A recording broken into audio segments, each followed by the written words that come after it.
Un aperçu captivant de la vie de Philippe II de Macédoine, l'homme qui a forgé le destin de son royaume et préparé le terrain pour l'ascension de son fils, Alexandre le Grand. Découvrez comment ce roi visionnaire a transformé la Macédoine en une puissance dominante de l'Antiquité. Ses batailles, ses réformes et ses alliances stratégiques. Un voyage fascinant dans l'histoire d'un monarque dont l'héritage perdure à travers les siècles. Avant de commencer, n'oubliez pas de vous abonner, de liker et de partager cette aventure historique avec nous. Maintenant, commençons cette histoire. Philippe II de Macédoine naît en 382 AVSJC dans un contexte politique complexe. Fils du roi Amyntas III et de son épouse Eurydice, il appartient à une dynastie royale dont l'histoire est marquée par des luttes internes pour le pouvoir. La Macédoine, à l'époque, n'est pas encore l'empire puissant que l'on connaît sous Alexandre le Grand, mais un royaume entouré de rivaux ambitieux. Philippe grandit donc dans un climat d'instabilité et de violence, un environnement qui façonnera son caractère et ses futures décisions politiques. Dès son plus jeune âge, Philippe est formé pour jouer un rôle important dans la gestion du royaume. Sa mère, Eurydice, veille à son éducation, lui inculquant les valeurs et les responsabilités d'un prince héritier. Mais c'est son père, Amyntas III, qui l'entraîne véritablement à la guerre et à la diplomatie. Philippe apprend les tactiques militaires sur les champs de bataille, mais aussi la gestion du pouvoir à travers les discussions et les décisions politiques. À cette époque, la Macédoine est un royaume divisé, où la noblesse se livre à des querelles internes. La stabilité du pays est constamment menacée par des ennemis extérieurs, notamment les Illyriens à l'ouest, les Thraces à l'est et les Grecs au sud. En 369 AVJC, alors qu'il n'a que 13 ans, Philippe est envoyé comme otage à Thèbes, une cité-État grecque puissante. Ce séjour en tant qu'hôte à Thèbes, où il est éduqué selon les pratiques des cités grecques, s'avère déterminant pour sa formation. Là-bas, il devient un témoin direct des stratégies militaires des Grecs, particulièrement des tactiques du général Épaminondas. Cette expérience lui permettra plus tard d'introduire de nouvelles innovations dans l'armée macédonienne, en particulier la formation en phalange, qui s'inspirera de la discipline et de la précision observée chez les Grecs. Mais la réalité du pouvoir de Philippe II commence à prendre forme dès qu'il retourne à la Macédoine. Après un conflit avec le frère de son père, Ptolémaïos, qui veut usurper le trône, Philippe se voit forcé de prendre part à la guerre pour assurer la stabilité du royaume. La Macédoine est alors sur le point d'entrer dans une phase de restructuration, et Philippe prend l'initiative de l'unifier sous sa domination. La guerre civile interne dans le royaume de Macédoine est un terrain fertile pour la naissance d'un dirigeant capable de restaurer l'ordre. Philippe profite de l'instabilité pour affirmer son autorité. Après avoir pris le contrôle de la capitale, Pella, il commence à se distinguer par ses capacités militaires exceptionnelles et sa vision politique.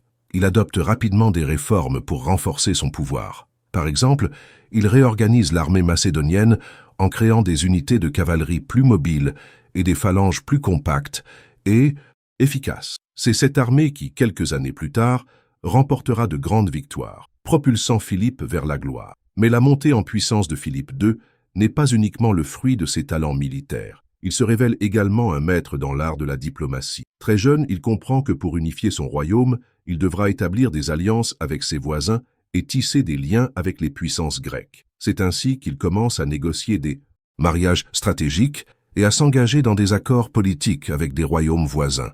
Par exemple, il se marie avec Odata, la fille d'un roi illyrien, dans un acte qui non seulement légitime son pouvoir sur les tribus du Nord, mais aussi renforce ses positions contre ses ennemis. Plus tard, il épouse Olympias, une princesse d'Épire, ce qui le rapproche des Grecs. L'aspect familial joue un rôle central dans l'ascension de Philippe. Lors de son mariage avec Olympias, il s'assure de la légitimité de son héritier, Alexandre, né en 356 AVJC.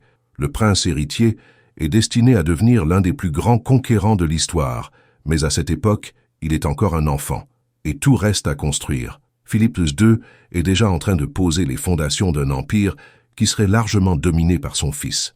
Le royaume de Macédoine, avant l'arrivée de Philippe au pouvoir, est fragmenté et souvent menacé par des révoltes internes. Toutefois, grâce à ses qualités de stratège, mais aussi à sa capacité à manipuler la politique interne et externe, Philippe transforme la Macédoine en une force montante. le roi entreprend la construction de fortifications et de nouvelles infrastructures pour sécuriser ses frontières et renforcer son pouvoir. Il développe également un réseau d'intelligentsia qui l'aide à gérer son royaume de manière plus centralisée. À l'âge de 30 ans, Philippe a déjà réussi à imposer son autorité sur les royaumes voisins, grâce à une série de victoires militaires décisives et à des accords diplomatiques habiles. Son ambition ne connaît aucune limite. Il ne se contente pas de défendre son royaume, il cherche à agrandir son territoire, et pour cela, il a besoin d'une armée encore plus puissante et d'un soutien politique sans faille. Ainsi, il commence à rêver grand, se tournant vers les vastes possibilités qui s'offrent à lui dans le monde grec. C'est avec cette vision que Philippe II prend le contrôle de la Macédoine. Il est bien plus qu'un simple roi. Il est un stratège, un réformateur et un homme dont les ambitions vont redéfinir l'histoire de la Grèce et de l'Orient. Mais sa mission ne fait que commencer. Le royaume qu'il a hérité sera bientôt prêt à devenir une force qui rivalisera avec les plus grandes civilisations de l'Antiquité. Dans cette première étape de son parcours, Philippe II commence à poser les bases d'une grandeur qui marquera l'histoire. Son ascension, marquée par des victoires internes et externes, forge son caractère et son approche pragmatique de la politique et de la guerre. Le chemin vers le pouvoir total n'est pas encore terminé, mais le jeune roi de Macédoine se dirige déjà vers des horizons plus vastes, des conquêtes et des alliances stratégiques qui donneront naissance à l'un des plus grands empires de l'Antiquité. Après la mort de son frère aîné, Perdiccas III, en 359 AVSJC, Philippe se retrouve dans une position délicate, héritant d'un royaume menacé de toutes parts. Le trône macédonien était jusque-là instable, et la succession ne se fait pas sans heurts. Bien que Philippe soit reconnu comme l'héritier légitime, il doit d'abord se battre pour prendre le contrôle total du royaume. Une lutte marquée par des conflits internes et des menaces extérieures. La Macédoine, bien que forte d'une certaine légitimité royale, est en proie à l'instabilité, avec des factions rivales et des ennemis en dehors de ses frontières prêts à exploiter cette fragilité. Philippe, cependant, fait preuve d'une habileté hors du commun pour naviguer dans cette situation complexe. En 359 AVSJC, après la mort de son frère, le royaume macédonien est pratiquement sur le point de s'effondrer, envahi par les Illyriens au nord, les Thraces à l'est, et menacé par la Grèce au sud. La position géographique de la Macédoine, en plein cœur des Balkans, en fait un carrefour stratégique entre l'Orient et l'Occident. Philippe comprend immédiatement qu'il doit d'abord pacifier ses frontières internes avant de pouvoir envisager des ambitions plus larges. Les premiers mois de son règne sont marqués par une série de batailles qui mettent à l'épreuve sa capacité à mener des guerres sur plusieurs fronts. En 358 AVSJC, alors qu'il n'est encore que jeune roi, il se rend sur le terrain pour repousser l'invasion des Illyriens, une des premières menaces graves à sa stabilité. Après une série de victoires décisives, il parvient à stabiliser la situation dans le nord de la Macédoine, éliminant les menaces immédiates et affirmant son autorité sur cette région. À partir de là, Philippe commence à s'attaquer aux autres problèmes internes. Les guerres contre les Illyriens et les Thraces renforcent la réputation de Philippe comme chef militaire. Son habileté à mener ses troupes en terrain difficile et son sens de la tactique commencent à se faire remarquer. Cependant, la vraie révolution de Byzantie, son règne vient de ses réformes militaires. Philippe transforme l'armée macédonienne, qui jusque-là était relativement rudimentaire, en une machine de guerre redoutée à travers tout le monde antique. Il modifie profondément l'organisation et l'équipement de ses soldats, ce qui permettra à son armée d'être non seulement plus performante sur le terrain, mais aussi plus flexible et plus adaptable que ses ennemis. L'une des réformes majeures qu'il introduit est l'utilisation de la saris, une longue lance de 4 à 6 mètres, qui donne à ses phalangistes une portée d'attaque beaucoup plus longue que celle des hoplites grecs traditionnels. Cette arme, combinée à des formations serrées, permet à l'armée macédonienne de briser les lignes ennemies avec une efficacité redoutable. En parallèle, il introduit une nouvelle forme de cavalerie lourde, les compagnons, qui joueront un rôle clé dans les batailles futures. La cavalerie devient l'élément clé de l'armée macédonienne, capable de briser les flancs ennemis et de créer des opportunités de percée. Le roi Philippe ne se contente pas seulement de réformer l'armement et la stratégie de son armée. Il travaille également à l'unification politique du royaume. Pendant que son armée gagne du terrain, Philippe se tourne vers la diplomatie pour consolider son pouvoir en Macédoine. Après avoir réglé la question des Illyriens, il se rend à Pella, la capitale, pour renforcer son autorité. En 357 à 7 J.C., il rencontre les chefs des différentes tribus macédoniennes pour tenter de créer un système politique plus centralisé, qui permettra de mieux défendre le royaume contre ses ennemis. Philippe introduit également une série de réformes internes pour renforcer le royaume économiquement et administrativement. Il modernise le système fiscal, organise les provinces et met en place un réseau de routes et de fortifications, ce qui facilite les déplacements de l'armée et assure la sécurité du royaume. Les villes comme Amphipolis, conquises en 357 J.C., deviennent des bases importantes pour les opérations militaires et commerciales, et elles jouaient un rôle clé dans l'expansion du royaume. Mais la montée en puissance de Philippe ne se limite pas à la Macédoine. Une fois qu'il a assuré ses arrières, il tourne son regard vers les puissances voisines. La Grèce, en particulier, représente une cible stratégique. Bien que la Grèce soit fragmentée en cités-États, elle reste une force majeure, notamment avec la puissance de Thèbes et Athènes. Philippe, toujours habile dans l'art de la diplomatie, commence à jouer sur les divisions internes des Grecs. En 356 J.C., il se marie avec Olympias, une princesse d'Épire, ce qui lui permet de renforcer ses liens avec les peuples grecs de l'Ouest. Mais son désir d'unifier la Grèce sous la domination macédonienne devient de plus en plus manifeste. À partir de 354 J.C., Philippe commence à se faire un nom, au-delà des frontières de la Macédoine, en attaquant les tribus illyriennes et en imposant des alliances avec les cités grecques. Il se fait un nom parmi les rois et les généraux de l'époque. Il impose sa domination sur la Thessalie, une région vitale pour l'accès aux plaines grecques. Sa conquête de cette région lui permet d'avoir une porte d'entrée vers le sud de la Grèce et de se rapprocher d'Athènes, une de ses futures cibles. Les victoires militaires s'enchaînent, et Philippe commence à être perçu non seulement comme un roi militaire de génie, mais aussi comme un stratège politique redoutable. Il établit des relations avec des dirigeants grecs comme le stratège Plataea et travaille à diviser et affaiblir les cités grecques par des alliances secrètes et des manœuvres politiques astucieuses. Il comprend que, pour dominer la Grèce, il doit d'abord diviser ses ennemis et, dans le même temps, les séduire avec des promesses d'alliance et de paix. Le point culminant de cette phase de son règne est la bataille de Chéronée en 338 J.C., une victoire décisive contre une coalition de cités grecques menée par Athènes et Thèbes. Cette victoire fait de Philippe le maître incontesté de la Grèce, et il crée la Ligue de Corinthe, une union sous son autorité. C'est à ce moment-là qu'il franchit un nouveau seuil. La Macédoine devient non seulement une puissance régionale, mais elle est désormais en position de défier les grandes puissances du monde antique, notamment l'Empire perse. À travers ses victoires, ses réformes militaires et ses manœuvres diplomatiques, Philippe II façonne le destin de la Macédoine. Son règne marque un tournant historique, non seulement pour son royaume, mais pour tout le monde antique.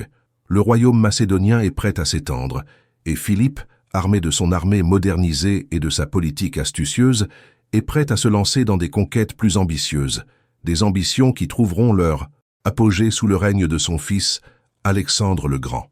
Philippe II de Macédoine, dès le début de son règne, a entrepris une révolution dans l'art de la guerre. Son but était de transformer l'armée macédonienne en une force moderne, capable de rivaliser avec les plus grandes puissances de l'Antiquité. Pour cela, il a réformé l'ensemble de la structure militaire, en modifiant tant l'équipement que les tactiques utilisées sur le terrain. Ces réformes allaient non seulement redéfinir la manière de combattre, mais aussi permettre à la Macédoine de se faire une place de choix dans les conflits de l'époque. L'une des innovations majeures que Philippe introduit est l'utilisation de la sarisse, une lance bien plus longue que celles utilisées par les armées grecques traditionnelles. D'une longueur de 4 à 6 mètres, la sarisse permet aux soldats macédoniens de tenir l'ennemi à distance tout en maintenant une ligne de combat compacte. Grâce à cette arme, la phalange macédonienne devient beaucoup plus efficace que celle des autres royaumes, en particulier contre les hoplites grecs, qui, bien que redoutables, ne disposent pas de cette portée d'attaque. Cette arme, combinée à une discipline stricte, permet à l'infanterie macédonienne de briser les formations ennemies avant même que celles-ci ne puissent entrer en contact avec les soldats. Mais Philippe ne s'arrête pas là. Il réorganise également la cavalerie macédonienne, qui était jusque-là relativement sous-développée par rapport à celle de ses ennemis. Il crée des unités de cavaliers lourds, appelées les compagnons, qui jouaient un rôle clé dans la dynamique des batailles. Ces cavaliers, formés pour se déplacer rapidement et frapper avec une grande force, sont capables d'attaquer les flancs et l'arrière des formations ennemies, tout en créant une ouverture pour les phalangistes. La coordination entre la cavalerie et l'infanterie devient l'une des marques de fabrique de l'armée macédonienne, transformant cette dernière en une force d'une grande polyvalence et d'une efficacité redoutable. Mais Philippe ne se contente pas de réorganiser et de doter son armée de nouvelles armes. Il met également en place un système logistique et administratif rigoureux qui permet à ses troupes de se déplacer sur de longues distances sans être ralenties par des problèmes d'approvisionnement. En modernisant l'administration militaire, Philippe s'assure que ses armées restent disciplinées et capables de mener des campagnes prolongées, qu'il s'agisse de conflits dans les Balkans ou de batailles plus lointaines. La capacité à déplacer rapidement ses troupes, tout en maintenant un ravitaillement adéquat, est un atout majeur qui permet à l'armée macédonienne de prendre l'avantage sur ses ennemis.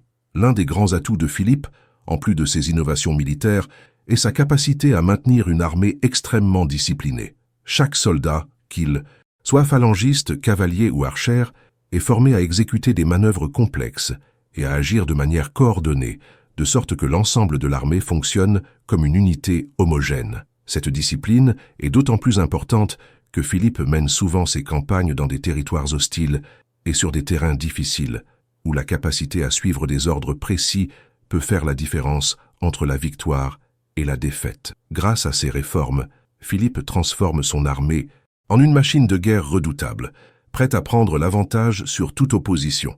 Mais ces changements ne se limitent pas à la Macédoine. Une fois son armée prête, Philippe se tourne vers l'expansion de son royaume. Il commence par la conquête de territoires voisins, avec pour objectif d'élargir la sphère d'influence de la Macédoine et de sécuriser ses frontières. La première grande victoire de cette phase de son règne intervient en 357 AVC avec la prise de la ville d'Amphipolis, un point stratégique situé près de la mer Égée. Cette ville, riche en ressources, notamment en or et en argent, permet à Philippe de renforcer les finances du royaume et d'améliorer l'équipement de ses troupes. En 354, avec JC, Philippe mène une campagne contre les Thessaliens, une autre région clé pour ses ambitions. La conquête de la Thessalie lui permet non seulement d'assurer un contrôle stratégique sur le passage vers le sud de la Grèce, mais aussi de prendre des bases avancées pour ses futures incursions dans le territoire grec. La maîtrise de cette région est cruciale pour ses projets, car elle lui donne un accès direct aux plaines grecques et aux cités-États du Sud. Philippe se sert de ses victoires pour solidifier son pouvoir à l'intérieur du royaume et à l'extérieur. Tout en poursuivant ses conquêtes, il entame une série d'alliances stratégiques, cherchant à diviser et affaiblir ses ennemis en Grèce, tout en attirant à lui les peuples, voisins par des mariages et des accords politiques. C'est avec cette politique de division et de manipulation que Philippe parvient à imposer la domination macédonienne sur les cités grecques. Sa stratégie porte ses fruits, et en 338 AVC, Philippe remporte l'une de ses plus grandes victoires, la bataille de Chéronée. Cette victoire contre une coalition de cités grecques menée par Athènes et Thèbes marque un tournant décisif. Après cette bataille, Philippe devient le maître incontesté de la Grèce, et il impose la création de la Ligue de Corinthe, une organisation sous son autorité qui unifie les cités grecques sous un seul commandement. C'est là que se manifeste pleinement la force de l'armée macédonienne, qui a su s'imposer face à des armées grecques réputées pour leur discipline et leur habileté au combat. Cette série de réformes et de victoires militaires établit Philippe comme un stratège visionnaire et un roi dont l'influence dépasse largement les frontières de la Macédoine. Son armée, modernisée et redoutable, lui permet non seulement de renforcer son royaume, mais aussi d'étendre son pouvoir bien au-delà de ses frontières. Philippe prépare ainsi le terrain pour la grande aventure de son fils Alexandre, qui héritera d'une armée capable de conquérir le monde. Philippe II ne se distingue pas uniquement par ses victoires militaires, mais aussi par son habileté exceptionnelle dans l'art de la diplomatie. Il comprend très tôt que, pour asseoir durablement son pouvoir, il doit non seulement être fort sur le champ de bataille, mais aussi habile dans les négociations et les alliances. Alors que son royaume de Macédoine se trouve entouré d'ennemis et de puissances rivales, Philippe utilise la diplomatie pour sécuriser ses frontières, renforcer sa position et lever les obstacles qui pourraient nuire à ses ambitions d'expansion. À la base de sa stratégie diplomatique, Philippe met en place un réseau complexe, d'alliances et de mariages, souvent avec des princesses de royaumes voisins, mais aussi avec des puissances plus éloignées. Ces unions stratégiques ont une double fonction. Elles lui assurent une légitimité politique en Macédoine et renforcent sa position face aux autres royaumes de la région. C'est ainsi qu'il commence à jouer le jeu des mariages royaux pour sécuriser sa position, non seulement pour lui-même, mais aussi pour son fils, Alexandre, qu'il prépare à une grande carrière. L'un des premiers exemples marquants de sa politique matrimoniale est son mariage avec Olympias, une princesse d'Épire. Ce mariage n'est pas simplement une union sentimentale, mais aussi une manœuvre stratégique. En épousant Olympias, Philippe s'assure une alliance avec les tribus de l'Épire, une région voisine importante. Olympias est aussi la mère d'Alexandre, le futur conquérant. Ce mariage est un levier politique pour renforcer l'influence de Philippe dans cette région stratégique, tout en consolidant sa position face aux tribus grecques de l'Ouest. Mais Philippe ne se contente pas de cette seule union. Il multiplie les mariages politiques pour renforcer son pouvoir à travers tout le monde antique. Après la mort d'Olympias, il épouse plusieurs autres princesses, chacune venant d'un royaume différent. Il prend pour femme la fille d'Odata, une reine illyrienne, renforçant ainsi son contrôle sur la région des Balkans. Puis, il épouse la fille de Pythéas, un roi de la Thrace, consolidant ses alliances dans cette région instable. Ces mariages permettent à Philippe de contrôler des territoires stratégiques et d'apaiser les rivalités internes au sein de la Macédoine. En plus de ces alliances par mariage, Philippe tisse des liens politiques et militaires avec les grandes puissances de son époque. Dans le monde grec, il parvient à diviser et affaiblir ses ennemis traditionnels en jouant sur les rivalités entre les cités-États. Les relations entre les Grecs sont toujours marquées par des tensions, qu'elles soient politiques, économiques ou militaires. Les cités comme Athènes et Thèbes, bien que puissantes, sont constamment en conflit. Philippe exploite ces divisions pour éviter une coalition solide contre lui. Il soutient certains groupes contre d'autres, encourage des alliances et des dissensions internes qui l'avantagent. Cette capacité à manipuler les relations diplomatiques au sein du monde grec lui permet de renforcer sa position tout en affaiblissant la résistance à ses ambitions. L'un des coups de maître de Philippe en matière de diplomatie est la création de la Ligue de Corinthe en 337 AVC après sa victoire à la bataille de Chéronée. Ce n'est pas simplement une alliance militaire, c'est une union politique qui réunit presque toutes les grandes cités grecques sous son autorité. La Ligue de Corinthe est un moyen pour Philippe de solidifier son pouvoir en Grèce et de se présenter comme le protecteur de la paix et de l'unité grecque, tout en gardant un contrôle ferme sur les affaires politiques de chaque cité. Il est élu commandant en chef de la Ligue, un titre qui lui permet de diriger les affaires militaires de la Grèce et de préparer une campagne contre l'Empire perse. Cette alliance est l'aboutissement de son travail diplomatique, marquant le début de l'ère macédonienne dans le monde grec. Cette capacité à établir des alliances et à manipuler les relations internes et externes repose sur la finesse politique de Philippe. Il comprend que pour dominer le monde grec, il doit non seulement imposer la force, mais aussi obtenir la légitimité et la coopération des autres puissances. Il est ainsi capable de conclure des accords de paix ou de pactes d'alliance, tout en maintenant des tensions et des rivalités entre ses adversaires. L'un des meilleurs exemples de cette stratégie diplomatique est la manière dont il joue avec les cités de la côte d'Asie mineure. Il utilise des promesses de soutien contre l'Empire perse pour diviser les alliés de l'ennemi et par ce biais affaiblir l'opposition. Mais la diplomatie de Philippe ne se limite pas aux alliances matrimoniales et aux jeux politiques dans le monde grec. Il se tourne également vers des régions plus éloignées, comme la Thrace et l'Épire, où il forge des relations avec des rois et des tribus locales. Ces alliances lui permettent de sécuriser ses arrières tout en consolidant son influence dans les Balkans.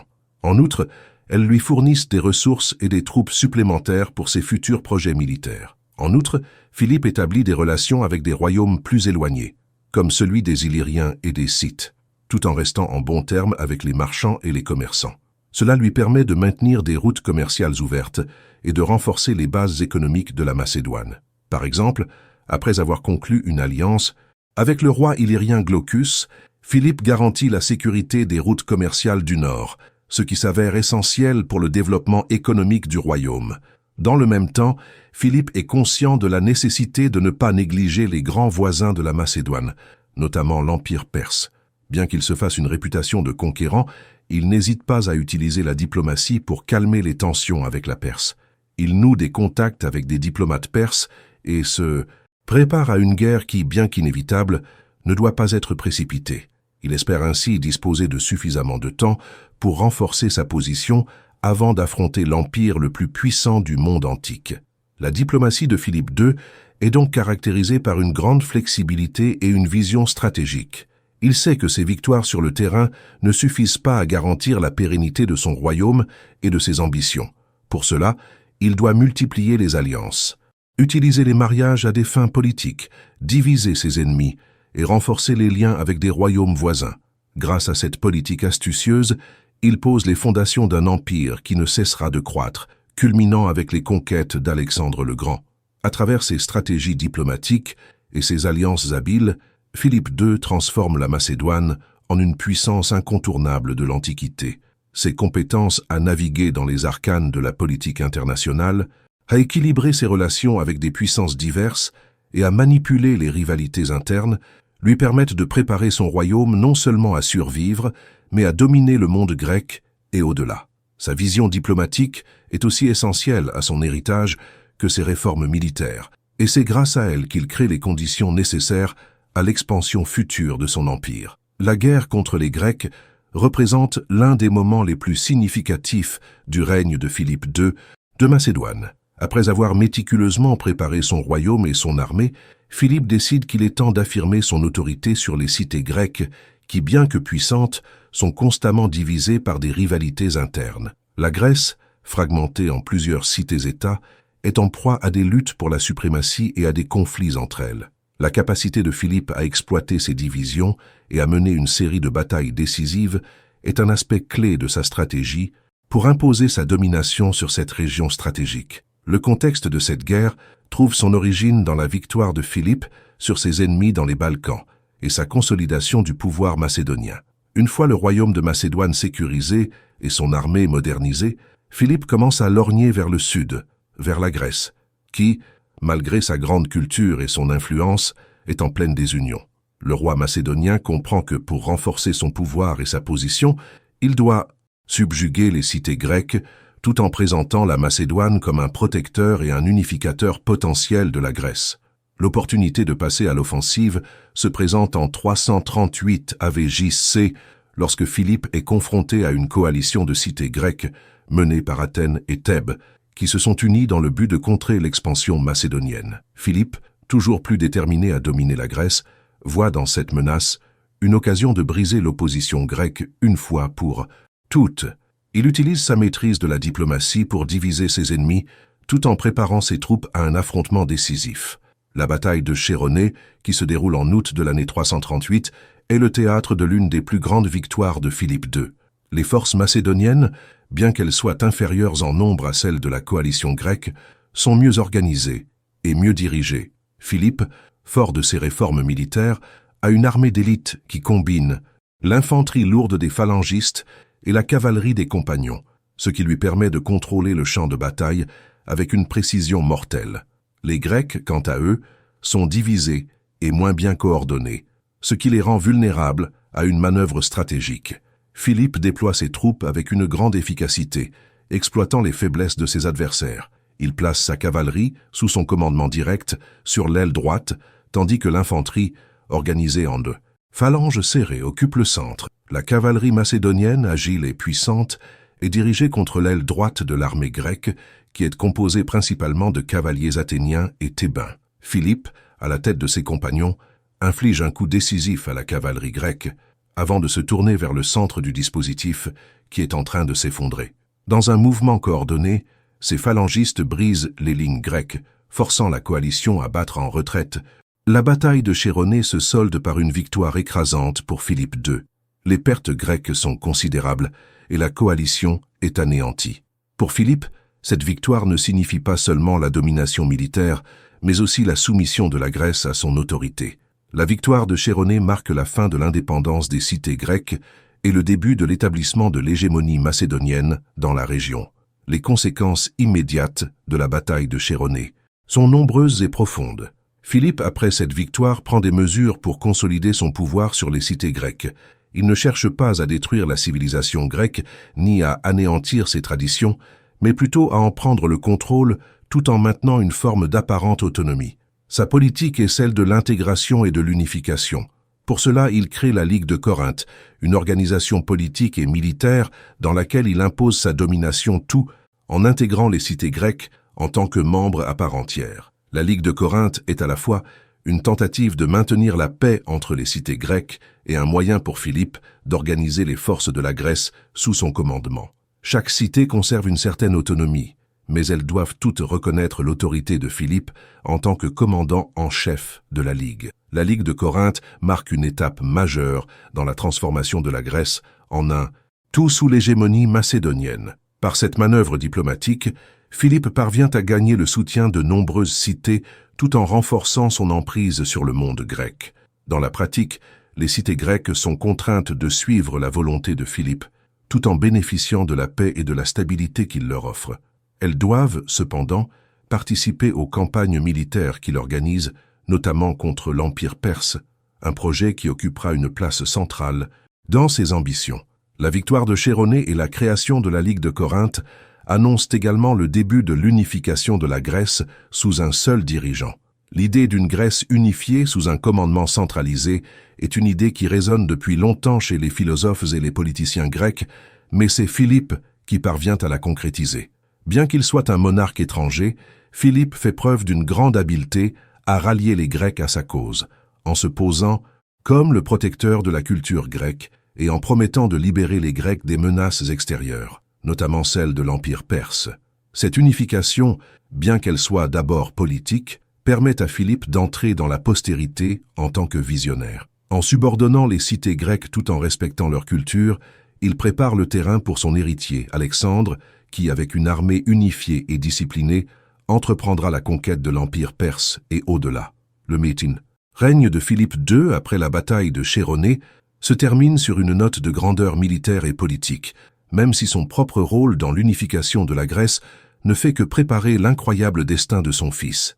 Philippe, par sa victoire à Chéronée et l'imposition de la Ligue de Corinthe, n'a pas seulement dominé militairement la Grèce, il l'a intégrée dans une vision plus large, une vision qui, sous Alexandre, conduira la Grèce à l'apogée de sa puissance dans le monde antique. La bataille de Chéronée est ainsi un tournant décisif, non seulement pour la Macédoine, mais pour toute la civilisation grecque, marquant la fin de l'indépendance des cités-États et le début d'une ère nouvelle sous l'ombre du pouvoir macédonien. L'héritage militaire et politique de Philippe II de Macédoine est d'une portée considérable, non seulement pour son époque, mais aussi pour les générations qui suivront. À travers ses réformes audacieuses, il a transformé la Macédoine en une puissance dominante du monde antique, et il a posé les bases d'un empire qui, sous son fils Alexandre, allait conquérir l'ensemble du monde connu. Mais au-delà de ses succès militaires, Philippe a aussi créé un modèle politique, en centralisant le pouvoir et en unifiant un royaume autrefois divisé.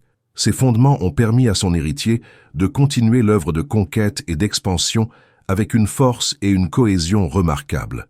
Il est donc essentiel d'explorer l'ampleur de l'héritage que Philippe a laissé derrière lui, tant sur le plan militaire que politique. L'une des contributions les plus durables de Philippe II réside dans la transformation radicale de l'armée macédonienne. Avant son règne, l'armée de la Macédoine était plutôt modeste, composée de troupes irrégulières et de forces peu disciplinées. Mais Philippe a changé tout cela en créant une machine de guerre redoutable. Ces réformes militaires ont permis à la Macédoine de dominer les champs de bataille, de la Grèce aux frontières de l'Empire perse. La première grande innovation de Philippe fut l'introduction de la sarisse, cette lance longue de 4 à 6 mètres qui permettait aux phalangistes macédoniens de maintenir une portée de frappe bien supérieure à celle des hoplites grecs traditionnels. Ce changement d'équipement a donné à la phalange macédonienne un avantage décisif, lui permettant de percer les lignes ennemies avant même que l'adversaire ne puisse riposter efficacement. La sarisse est devenue l'élément central de l'armement des troupes, et sa mise en œuvre par Philippe a été un facteur clé de la supériorité militaire de son armée. Philippe a également restructuré l'organisation de l'armée. Il a divisé ses troupes en unités spécialisées, allant des phalangistes aux archers et cavaliers, chacune jouant un rôle précis dans la stratégie globale. Ces unités étaient coordonnées de manière très rigoureuse, permettant à Philippe de mener des Bataille complexe avec une grande efficacité. La formation en profondeur de la phalange, combinée avec des attaques de cavalerie rapides et dévastatrices, a permis à Philippe de détruire les armées ennemies beaucoup plus grandes que la sienne. La réorganisation de la cavalerie, en particulier avec la création des compagnons, est un autre pilier de l'héritage militaire de Philippe. Sa cavalerie lourde est devenue l'élite de son armée, capable d'effectuer des frappes décisives sur les flancs et l'arrière de l'ennemi. Les compagnons dirigés directement par Philippe ont joué un rôle décisif lors de batailles comme celle de Chéronée. L'importance de la cavalerie dans les victoires de Philippe ne peut être sous-estimée, car elle a permis d'exploiter les faiblesses de l'ennemi tout en soutenant l'infanterie dans des manœuvres coordonnées. Enfin, Philippe a introduit une nouvelle forme de logistique militaire, assurant un approvisionnement constant pour ses troupes et permettant une mobilité sans précédent. Ces armées pouvaient se déplacer rapidement et de manière soutenue, menant des campagnes d'envergure dans des territoires souvent inhospitaliers. Ce système de ravitaillement et d'organisation a facilité l'extension du royaume macédonien et permis à Philippe de maintenir ses conquêtes. Si l'héritage militaire de Philippe II est incontestable, son héritage politique est tout aussi important. Avant son ascension, la Macédoine était un royaume relativement morcelé, où le pouvoir était parfois contesté entre les différentes tribus et factions. Philippe a réussi à centraliser ce pouvoir, renforçant l'autorité royale et instaurant une monarchie forte et unifiée. Cela a constitué le socle politique sur lequel Alexandre le Grand pourra bâtir un empire. Une des grandes réformes politiques de Philippe fut l'abolition des systèmes tribaux traditionnels qui divisaient la Macédoine. Il a renforcé le rôle de la monarchie en centralisant les pouvoirs administratifs et militaires sous son autorité. En réduisant l'influence des nobles et des clans locaux, Philippe a consolidé son pouvoir royal et mis en place un gouvernement plus centralisé et plus efficace. Cette structure politique forte a permis une gestion plus cohérente du royaume, facilitant ainsi les réformes militaires et l'expansion. En parallèle, Philippe a instauré une série de réformes administratives qui ont transformé la manière dont le royaume était gouverné. Il a créé des alliances avec les cités grecques, mais a également imposé des contrôles rigoureux sur les régions qu'il conquérait. Sa politique de conquête et d'intégration lui a permis de transformer les anciens royaumes et tribus sous son contrôle en provinces loyales à la Macédoine. Cela a été particulièrement évident lors de la création de la Ligue de Corinthe, une organisation politique et militaire qui soumettait les cités grecques à son autorité tout en leur offrant une forme d'autonomie. Cette ligue est une des premières étapes de la consolidation du monde grec sous la domination macédonienne, et elle prépare le terrain pour la campagne contre l'Empire perse. Philippe II a compris qu'une politique intérieure stable et unifiée était indispensable pour maintenir la puissance de son royaume. Son système politique, bien que fondé sur l'autorité royale, a permis à la Macédoine de se développer et de prospérer. Il a laissé à son fils un royaume unifié, administré de manière centralisée et capable de mener des campagnes militaires ambitieuses. L'héritage de Philippe ne se limite pas aux frontières de la Macédoine. En forgeant une armée d'élite et en réorganisant son royaume, Philippe a laissé à son fils Alexandre le Grand non seulement les moyens de poursuivre la guerre contre les Perses, mais aussi un royaume unifié et cohérent, capable de soutenir une entreprise de conquête mondiale. Alexandre, armé des réformes militaires et politiques de son père, a été en mesure de s'élancer à la conquête de l'Asie, écrasant l'Empire perse et étendant l'Empire macédonien jusqu'aux portes de l'Inde. L'un des legs les plus durables de Philippe à son fils est sa vision de l'unification. Tandis que la Grèce était autrefois divisée en cités-États, souvent en guerre les unes contre les autres, Philippe a créé une forme d'unité sous l'égide de la Macédoine, qui a permis à la Grèce de s'unir contre des ennemis extérieurs, principalement l'Empire perse. Cette unification allait devenir un fondement solide sur lequel Alexandre pourrait bâtir son empire. Philippe a également laissé à Alexandre une armée hautement professionnelle, entraînée à la guerre moderne et capable de mener des campagnes d'une envergure exceptionnelle. L'armée macédonienne, avec ses phalanges et sa cavalerie légère, est devenue l'une des forces les plus redoutées de l'Antiquité, et c'est cette armée qui allait permettre à Alexandre de vaincre les plus grandes puissances du monde antique. À travers ces réformes, Philippe II a non seulement transformé son royaume, mais aussi redéfini la place de la Macédoine dans le monde antique. Son héritage militaire a permis à la Macédoine de dominer la Grèce et de poser les bases d'un empire mondial. tandis que son héritage politique a permis à son fils Alexandre de réaliser ses ambitions. Le royaume macédonien, centralisé, fort et cohérent, était désormais prêt à conquérir le monde. Le génie militaire et politique de Philippe II a jeté les fondations d'un empire qui allait changer l'histoire du monde. Ce qu'il a construit, à travers ses victoires, ses réformes et sa vision, ne s'est pas seulement limité à la Macédoine, mais a perduré au-delà, avec les conquêtes spectaculaires d'Alexandre, dont l'influence se fait encore sentir aujourd'hui dans l'héritage de la culture gréco-romaine. Une fois Philippe II solidement établi en Grèce et son royaume macédonien renforcé par des réformes militaires et politiques, il commence à nourrir des ambitions plus grandes. Le monde grec est désormais sous sa domination, et sa vision dépasse largement les frontières de la Macédoine. Son rêve, après avoir consolidé son pouvoir en Europe, est de mener une grande guerre contre la puissance dominante de l'Est, l'Empire perse. Ce rêve de conquête, qui allait avoir des répercussions sur toute l'Antiquité, est devenu un projet de toute une vie pour Philippe. Mais derrière cette vision se cachent aussi des défis politiques et familiaux complexes qui risquent de perturber ses projets. L'Empire perse, sous le règne de Darius II et plus tard de son fils Xerxès, représentait la plus grande puissance militaire et politique de l'époque. Il s'étendait de l'Asie mineure à l'Inde et ses ressources étaient presque inépuisables. Pour Philippe, la guerre contre les Perses n'était pas seulement une ambition personnelle, mais une opportunité historique de faire de la Macédoine la nouvelle superpuissance mondiale. En triomphant des Perses, il espérait non seulement étendre son territoire, mais aussi perpétuer la gloire de la civilisation grecque en libérant les cités grecques qui se trouvaient sous domination perse, notamment en Asie mineure. La vision de Philippe pour cette campagne était ambitieuse. Il envisageait une guerre à grande échelle, qui commencerait par l'invasion de l'Asie mineure, suivie de la conquête de tout le Moyen-Orient et enfin de l'annexion de la Perse elle-même. Sa stratégie reposait sur les réformes militaires qu'il avait mises en place dans son propre royaume, notamment une armée mobile, flexible et bien équipée, qui pourrait déployer une pression constante sur l'Empire perse. Mais pour cela, il avait besoin de maintenir une cohésion entre les différentes cités grecques, de garantir leur soutien pour la guerre et de préparer son propre fils, Alexandre, à prendre la tête de cette vaste entreprise. Cependant, malgré sa force militaire et sa position dominante, Philippe se heurtait à plusieurs obstacles. Tout d'abord, il devait faire face à des résistances internes au sein de son propre royaume. Bien que la Macédoine fût unifiée sous sa règle, les nobles macédoniens, certains de ses propres alliés et même des membres de sa famille, étaient parfois réticents à l'idée d'un conflit aussi ambitieux.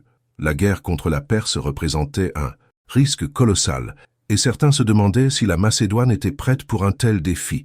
Ensuite, Philippe devait résoudre des tensions diplomatiques avec d'autres puissances. Il ne pouvait pas se permettre de faire face à des conflits sur plusieurs fronts. De nombreuses cités grecques, bien qu'appartenant à la Ligue de Corinthe, avaient des relations complexes avec l'Empire perse, et certains membres de la Ligue craignaient que l'engagement dans une guerre contre les Perses puisse nuire à leur propre prospérité. Philippe devait également apaiser les tensions avec les royaumes voisins, notamment ceux du monde illyrien et thrace, qui pourraient profiter de la guerre contre la Perse pour remettre en question son autorité. Pour ce faire, il multipliait les mariages diplomatiques et les accords stratégiques, mais la pression croissante rendait son pouvoir de plus en plus fragile. Mais la plus grande difficulté à surmonter était d'ordre personnel. Philippe, malgré ses talents de stratège et de souverain, devait faire face à des tensions internes au sein de sa propre famille. En effet, la guerre contre les Perses nécessitait une solide assise politique et familiale. Le plus grand défi pour Philippe résidait dans ses relations avec son propre fils Alexandre. Bien que Philippe ait clairement désigné Alexandre comme son héritier, la relation entre père et fils était marquée par des conflits et des rivalités. Le rôle d'Alexandre dans les projets de Philippe était crucial. En préparant son fils à prendre les rênes de l'Empire après sa mort, Philippe comptait sur lui pour mener la guerre contre les Perses. Alexandre avait été formé pour être un leader, avec l'enseignement des plus grands philosophes de son époque, comme Aristote. Philippe était convaincu que son fils, avec ses talents exceptionnels et son tempérament guerrier, serait capable de mener à bien la conquête de l'Empire perse. Mais Alexandre, tout en respectant profondément son père, nourrissait ses propres ambitions et n'était pas toujours d'accord avec les méthodes de son père, notamment en ce qui concerne le moment et la façon de mener la guerre contre la Perse. Les tensions entre Philippe et Alexandre s'accentuèrent avec le temps. Le jeune Alexandre se sentait souvent sous-estimé et il aspirait à davantage de reconnaissance et à un rôle plus important dans l'Empire. Ces rivalités familiales ont pris une tournure dramatique lorsque Philippe fit un mariage politique avec une nouvelle épouse, Cléopâtre, une princesse d'Épire, ce qui ajouta une couche de complexité à la situation. Ce mariage était perçu par Alexandre comme une tentative de Philippe de s'assurer un héritier légitime par une autre femme, et il ne le prit pas bien. La naissance d'un fils de Cléopâtre en 337 à VJCC fit éclater la relation entre le père et le fils. Alexandre, qui se voyait déjà comme le futur souverain de la Macédoine, se sentit menacé par l'existence de ce rival dans la succession au trône. Les tensions familiales culminèrent lors d'un incident majeur en 336 avec JC, lorsque Philippe fut assassiné lors de son mariage avec Cléopâtre. Bien que l'assassinat de Philippe soit encore entouré de mystères, certains historiens suggèrent que des membres de sa famille, notamment son fils Alexandre, pourraient avoir été impliqués. Toutefois, Alexandre hérita du trône après la mort de son père, et bien qu'il fût en position de poursuivre les projets de son père, ce fut à lui de mener la guerre contre la Perse, avec des moyens qu'il avait hérités, mais aussi avec des défis supplémentaires liés à son ascension au pouvoir. Malgré ces tensions internes, la vision de Philippe d'une guerre contre la Perse demeurait largement intacte, bien que l'issue en fût changée par les événements tragiques qui suivirent son assassinat. Philippe avait amorcé les premières étapes de la conquête de l'Empire perse en unifiant la Grèce et en préparant une coalition militaire. Cependant, la guerre que Philippe avait imaginée pour affirmer la grandeur de la Macédoine ne se produira pas sous son règne.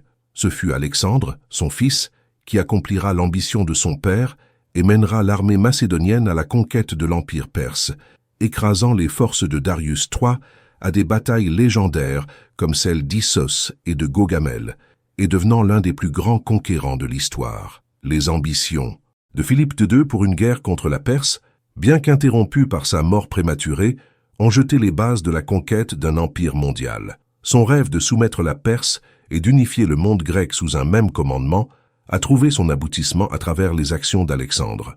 L'héritage de Philippe, notamment sa vision d'un empire grec unifié et conquérant, restera l'un des plus marquants de l'histoire antique. La relation entre Philippe II de Macédoine et son fils, Alexandre le Grand, est l'une des dynamiques familiales les plus fascinantes et complexes de l'histoire antique. Tandis que Philippe a clairement désigné son fils comme son héritier, la relation entre les deux hommes n'a pas toujours été marquée par la douceur et l'unité. Bien qu'ils partagent une ambition commune de faire de la Macédoine une grande puissance, de nombreuses tensions sont apparues au fil du temps, liées à des divergences de vision politique, des rivalités personnelles, mais aussi à des décisions familiales qui ont exacerbé les conflits entre eux. Au début, la relation entre Philippe et Alexandre semblait prometteuse. Philippe, conscient des talents exceptionnels de son fils, lui avait donné une éducation soignée, l'ayant confié à Aristote, l'un des plus grands philosophes de l'époque, pour le préparer à devenir un dirigeant sage et éclairé. Alexandre reçut ainsi une formation complète en philosophie, sciences, politique et stratégie militaire, ce qui le rendait particulièrement capable de diriger un royaume aussi ambitieux que celui de son père. De plus, Philippe avait déjà commencé à associer son fils à des responsabilités politiques et militaires, l'envoyant dans des campagnes pour le former sur le terrain. Alexandre, bien que jeune, faisait déjà preuve d'un courage remarquable et d'une grande habileté militaire, ce qui plaisait beaucoup à son père. Cependant, dès les premières années du règne de Philippe, des tensions commencent à émerger entre le père et le fils. Bien qu'Alexandre ait été bien préparé pour le trône, il nourrissait déjà ses propres ambitions, parfois au-delà de ce que son père envisageait pour lui. Alexandre ne se contentait pas d'être le prince héritier et se sentait destiné à plus que de simples campagnes en Macédoine. L'ambition de surpasser son père et de créer un empire qui dépasserait de loin les frontières de la Macédoine se manifestait de manière plus évidente au fur et à mesure que son âge avançait. Un des premiers points de friction entre Philippe et Alexandre survint lorsque Philippe, dans un acte de consolidation politique, épousa Cléopâtre, une princesse d'Épire. Ce mariage n'était pas seulement une question d'alliance, mais aussi une décision stratégique visant à renforcer son pouvoir et celui de son héritier légitime. Le problème, cependant, résidait dans le fait que Cléopâtre, bien qu'elle fût issue d'une famille noble, donna à Philippe un fils, un demi-frère pour Alexandre, qui pouvait désormais contester la succession du trône. Alexandre, déjà mécontent de la position qu'il occupait à la cour de son père, perçut ce mariage comme une menace directe à ses droits. Le jeune prince, dans un accès de colère, se livra à une dispute publique avec Philippe qu'il avait jusque-là soutenu. Cet incident marqua un tournant dans leur relation.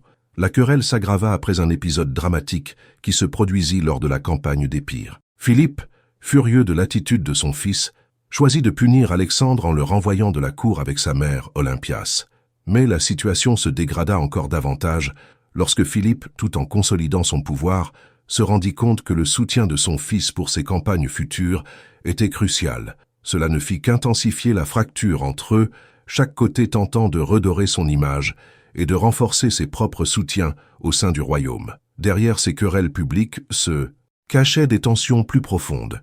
Alexandre, bien que respectueux des capacités militaires de son père, semblait aspirer à une forme de grandeur plus personnelle. Philippe, de son côté, ne semblait pas toujours prêt à céder à ses désirs de leadership.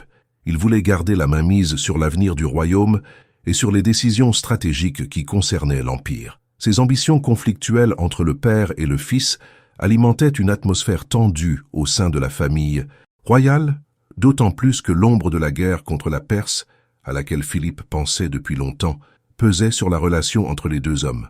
Un autre facteur de discorde était la manière dont Philippe voyait l'avenir de son royaume. Philippe avait des projets de grande envergure pour la Macédoine et l'ensemble du monde grec, et il comptait sans aucun doute sur Alexandre pour reprendre le flambeau de la guerre contre l'Empire perse. Mais cette guerre, qui devait être l'aboutissement de la carrière de Philippe, est devenue également l'élément qui allait déstabiliser encore davantage ses relations avec son fils. Tandis que Philippe était concentré sur ses alliances politiques et les préparatifs pour une grande invasion de l'Asie, Alexandre, de son côté, ne cessait de montrer une volonté de s'impliquer davantage, de mener lui-même les campagnes. Une des clés de la tension entre le père et le fils était la manière dont Alexandre percevait l'autorité de son père. Alors que Philippe croyait fermement qu'il devait diriger de manière centralisée et en tenant compte des forces politiques en jeu dans le royaume, Alexandre voyait sa propre autorité comme un moyen de se libérer des contraintes de l'État macédonien, de se faire un nom et de gouverner un empire beaucoup plus vaste que celui que son père avait rêvé. Alexandre était un homme de vision, mais son ambition se heurtait souvent à la réalité pragmatique et politique du pouvoir royal tel que Philippe le concevait. Le conflit entre les deux ne faisait qu'accroître au fur et à mesure que Philippe, en vieillissant, conservait une position de plus en plus autoritaire, tandis qu'Alexandre, plus jeune et plus audacieux, commençait à remettre en question cette autorité. Malgré tout cela, Philippe n'a jamais perdu l'espoir que son fils réussirait à poursuivre son œuvre. Il voyait en lui non seulement un héritier, mais un guerrier capable de mener les armées macédoniennes à la victoire. Toutefois, l'assassinat prématuré de Philippe en 336 avec J.C., lors de son mariage avec Cléopâtre, marqua une fin tragique de cette relation tumultueuse. Les circonstances de la mort de Philippe sont entourées de mystères et certains historiens ont suggéré que des membres de la famille royale, notamment Alexandre, pourraient avoir joué un rôle dans cet événement. Cependant, rien ne peut être prouvé avec certitude. Ce qui est certain, c'est qu'Alexandre, après la mort de son père, se retrouva dans une position de pouvoir et devint rapidement le souverain de la Macédoine, poursuivant, comme son père l'avait envisagé, la guerre contre les Perses et réalisant l'ambition de son père, bien qu'à sa manière. L'ascension d'Alexandre après la disparition de Philippe n'a pas seulement marqué un changement dans la direction de la Macédoine, mais a aussi changé la trajectoire de l'histoire. Alexandre le Grand, même s'il avait hérité des bases de l'empire de son père, apporta une vision différente de celle de Philippe, en cherchant à forger un empire véritablement mondial. Bien que la relation entre Philippe et Alexandre ait été marquée par des conflits, ce sont précisément ces tensions qui ont, en fin de compte, façonné l'homme qu'Alexandre est devenu. La fin tragique de Philippe II, survenue en 336 avec J.C., représente l'un des tournants les plus dramatiques de l'histoire antique. Alors qu'il était au sommet de sa gloire après avoir consolidé son pouvoir en Macédoine et en Grèce et préparé le terrain pour la grande guerre contre l'Empire perse, il est assassiné dans des circonstances qui restent encore mystérieuses à ce jour. Ce meurtre abrupt a non seulement mis un terme à son règne, mais a également bouleversé les plans qu'il avait soigneusement élaborés pour son royaume et pour son fils Alexandre. L'impact de sa mort se ressentit immédiatement à travers tout le monde grec et au-delà, modifiant la trajectoire de l'histoire. Les circonstances exactes de l'assassinat de Philippe II demeurent floues et ont fait l'objet de nombreuses spéculations. Le 7 octobre 336, avait cette J.C., alors qu'il assistait à un mariage en grande pompe à Aigai, capitale historique de la Macédoine, Philippe est tué d'un coup de poignard par un jeune homme nommé Pausanias de Orestis. Ce dernier, un membre de la garde royale, se précipita sur Philippe et l'atteignit en plein cœur, mettant fin à la vie du roi à un moment où il semblait plus puissant que jamais. L'assassinat a été exécuté avec une précision qui suggère une planification minutieuse, mais la question qui se pose depuis lors est « qui était derrière cet acte et pourquoi ?» Les premières théories concernant l'assassin ont naturellement porté sur Pausanias lui-même. Selon les sources anciennes, Pausanias appartenait à la garde personnelle de Philippe et était l'un de ses hommes de confiance. Cependant, son mobile ne semblait pas simplement lié à un désir personnel de vengeance ou de revanche. Pausanias était supposé être en colère après avoir été humilié par un autre membre de la cour, un certain Perdiccas, avec qui il avait eu un conflit privé. Après avoir cherché justice pour cet affront, il n'avait trouvé aucun soutien auprès de Philippe, ce qui aurait alimenté sa colère. Certains historiens suggèrent que Pausanias pourrait avoir agi en tant qu'instrument d'un complot plus vaste, bien que les détails de cette conspiration demeurent incertains. Une autre théorie concernant l'assassinat de Philippe se concentre sur les possibles complots au sein même de la famille royale. Philippe, bien que puissant, avait des relations tendues avec plusieurs membres de sa famille, notamment son fils Alexandre. Comme évoqué précédemment, Alexandre était en conflit avec son père au sujet de la succession, et la naissance d'un demi-frère, le fils de Cléopâtre, une autre femme de Philippe, n'avait fait qu'aggraver les tensions entre le roi et son héritier présumé. Certains pensent que l'assassinat de Philippe pourrait avoir été orchestré par des partisans d'Alexandre, dans le but de faire en sorte que ce dernier prenne le pouvoir immédiatement après la mort de son père. Il est également possible que la main de la mère d'Alexandre, Olympias, soit intervenue dans cet assassinat. Olympias, une femme ambitieuse et déterminée, avait sa propre vision du royaume, et ses relations avec Philippe étaient notoirement conflictuelles. Bien que les preuves directes de l'implication d'Olympias dans le meurtre de Philippe soient inexistantes, des historiens anciens, comme Plutarque et Diodore, ont suggéré qu'elle aurait pu avoir une influence indirecte, en incitant son fils ou ses partisans à éliminer Philippe. La politique dynastique et les intrigues familiales étaient monnaie courante dans les cours royales de l'époque, et il n'est pas impensable que le meurtre ait été perçu comme un moyen de garantir la succession d'Alexandre. Enfin, une autre hypothèse intéressante évoque l'idée que l'assassinat de Philippe pourrait avoir été l'œuvre de nobles mécontents ou de chefs militaires dissidents. Bien que Philippe ait renforcé le pouvoir royal, il avait aussi de nombreux ennemis au sein de la noblesse macédonienne, et certains parmi les généraux de son armée auraient pu chercher à se débarrasser du roi afin de préserver leurs propres intérêts ou d'assurer une transition de pouvoir plus favorable à leurs projets. Cependant, cette théorie manque de preuves solides pour appuyer l'idée d'un complot militaire organisé contre Philippe. Malgré ces spéculations, il n'existe aucune preuve définitive quant à l'identité des responsables de l'assassinat de Philippe II. Ce mystère continue d'alimenter les débats parmi les historiens, et l'absence de certitude sur le sujet a contribué à la fascination continue autour de ce meurtre qui a bouleversé l'histoire de la Macédoine. L'impact de la mort de Philippe II sur la Macédoine et son empire rêvé a été immédiat et profond. Philippe avait passé des années à consolider son pouvoir et à préparer la guerre contre l'empire perse, un projet qui aurait marqué l'apogée de son règne. Il avait réorganisé l'armée macédonienne, forgé des alliances solides avec les cités grecques et même imaginé un plan de conquête pour l'Asie mineure et au-delà. À sa mort, ses projets se sont trouvés suspendus et la Macédoine s'est retrouvée dans une situation de vulnérabilité. L'équilibre politique qu'il avait établi était fragile, et son assassinat a plongé le royaume dans l'incertitude. Cependant, le décès de Philippe n'a pas signifié la fin des ambitions de conquête macédonienne. Bien que la Macédoine ait été dans une situation de transition, son fils Alexandre, alors âgé de 20 ans, a rapidement pris les rênes du pouvoir. Ce dernier, bien qu'encore jeune, s'est empressé de montrer sa compétence et sa détermination, et il a pris la décision de poursuivre la guerre contre les Perses, avec un enthousiasme et une énergie qui surpassaient ceux de son père. Alexandre le Grand allait ainsi accomplir l'œuvre commencée par Philippe, et bien plus encore, conquérant l'Empire perse, étendant les frontières du monde grec jusqu'aux portes de l'Inde et laissant un héritage impérial qui allait durer pendant des siècles. Pourtant, la mort de Philippe a eu un impact durable sur l'histoire de la Macédoine et de la Grèce. Si le royaume macédonien a connu un essor phénoménal sous Alexandre, la disparition de Philippe a aussi laissé des blessures politiques profondes. Les luttes de pouvoir qui ont suivi sa mort, notamment parmi les régents et les généraux macédoniens, ont mis à l'épreuve l'unité du royaume. Les tensions internes ont par ailleurs contribué à l'instabilité qui a marqué les décennies suivantes, bien que l'empire d'Alexandre ait continué à se développer à un rythme spectaculaire. Ainsi, l'assassinat de Philippe II représente une tragédie non seulement pour la Macédoine, mais aussi pour l'histoire du monde antique. Son règne avait été un modèle de réforme militaire et de stratégie diplomatique, et ses projets de conquête étaient sur le point de transformer la géopolitique du monde antique. En fin de compte, la mort de Philippe a ouvert la voie à l'ascension d'Alexandre, mais elle a aussi laissé un vide que le jeune roi a dû combler dans un contexte de complexité familiale et politique.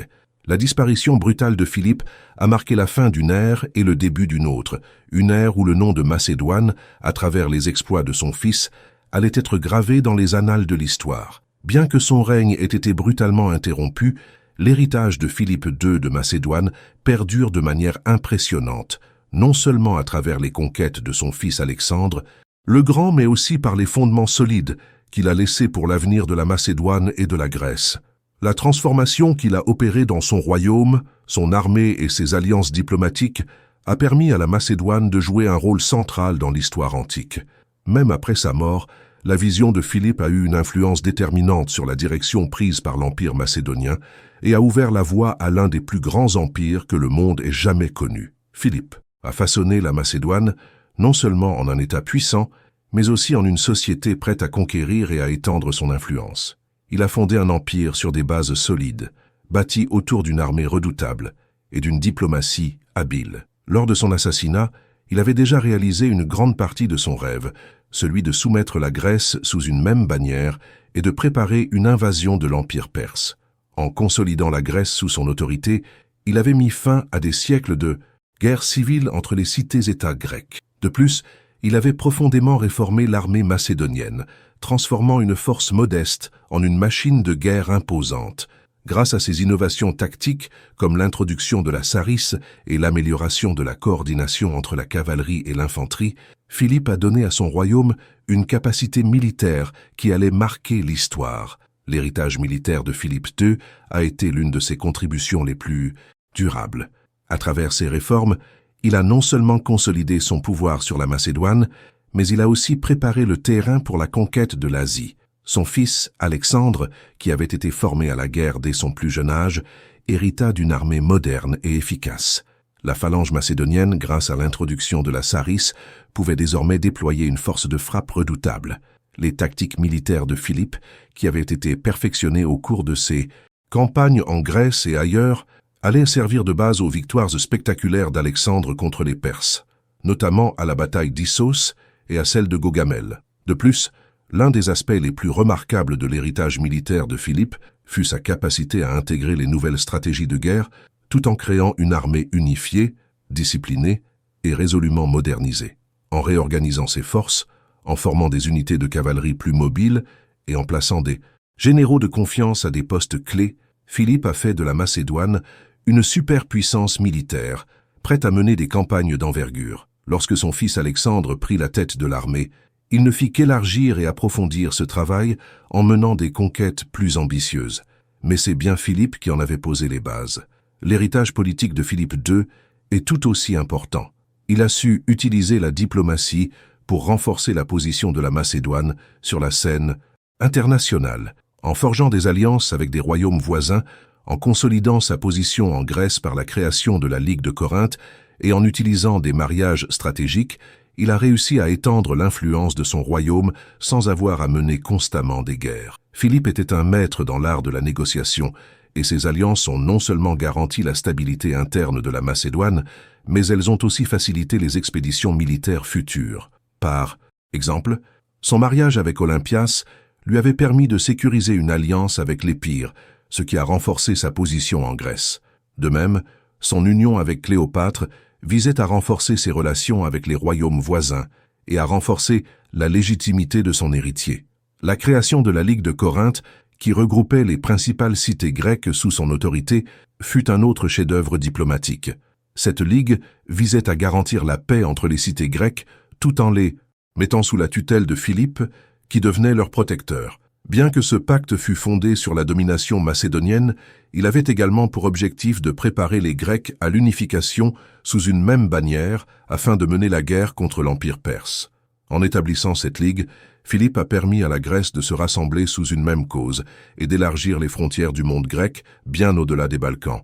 Si Philippe n'a pas pu voir son rêve de guerre contre la Perse se réaliser de son vivant, il a laissé derrière lui un royaume bien préparé pour une telle entreprise. Lorsque son fils Alexandre accéda au trône, il prit la tête d'une machine de guerre prête à envahir l'Empire perse et à étendre le territoire macédonien.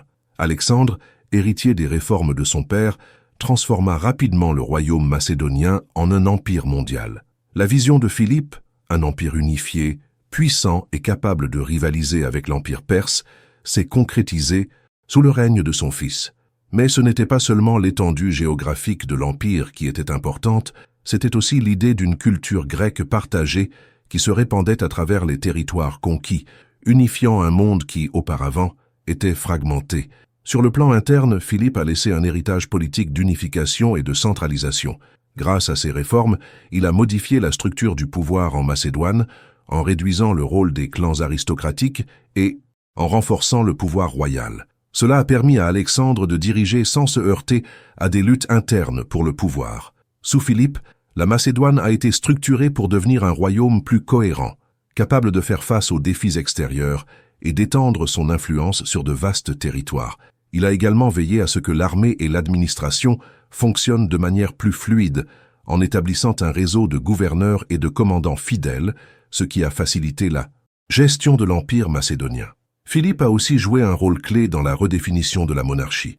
Il a renforcé l'image de la royauté en Macédoine, en la dotant de pouvoirs et de responsabilités qui n'étaient pas seulement militaires, mais aussi diplomatiques et culturelles. En devenant le principal arbitre entre les peuples grecs et en imposant sa domination tout en laissant les cités grecques gérer certains aspects de leur propre gouvernance, Philippe a réussi à créer un équilibre fragile mais efficace.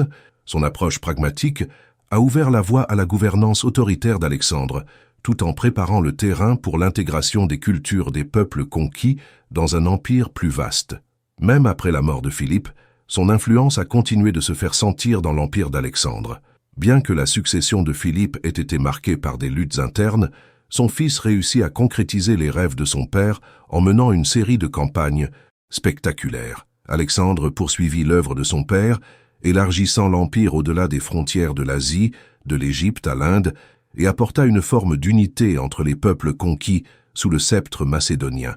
Il ne s'est pas contenté d'imiter son père, mais a transcendé son héritage en créant une nouvelle ère dans l'histoire du monde antique, celle des empires hellénistiques.